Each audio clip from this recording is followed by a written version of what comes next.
Hari ini kita dapat bantuan dari TK Baya Peduli Kemanusiaan di mana oleh TK Baya atau Haji Muklis nak sediakan ambulan untuk kaum lemah, orang miskin yang bawa saja siapa saja masyarakat yang membutuhkan ambulan yang berbentuk ambulan pokok yang perlu tabar rumah sakit atau dari rumah sakit tapuk rumah nyo Haji Muklis TK Baya nak sediakan ambulan yang merupakan ambulan gratis.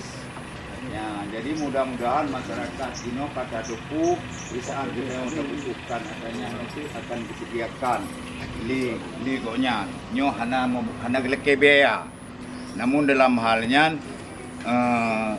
kita nyo bertaduku mandung nyo atanyo yang disediakan secara gratis, tapi kepada urung-urung yang kurang mampu lah yang maksudji. Mungkin dalam halnya lun pesampo lun selaku Pak Kecil kedua lun pesampo Pak Doro Mandum di saat adanya selain daripada mungkin ambulan dari rumah sakit nasid yang disediakan berbentuk lagi nyo. Mudah-mudahan tayo taduk mandum mungkin enok manteng dile lun pesampo alhamdulillah Pak Ronyo kadiu gampung tanyo yang kena kedih unyo terlaksanakan jino. Ino kemantang. Assalamualaikum warahmatullahi wabarakatuh.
Rato tamo kataro.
Terus yuk.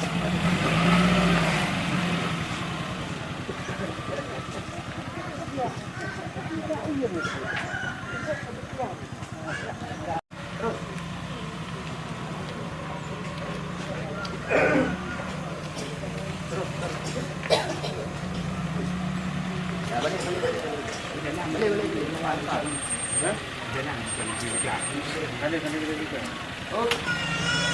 Oh.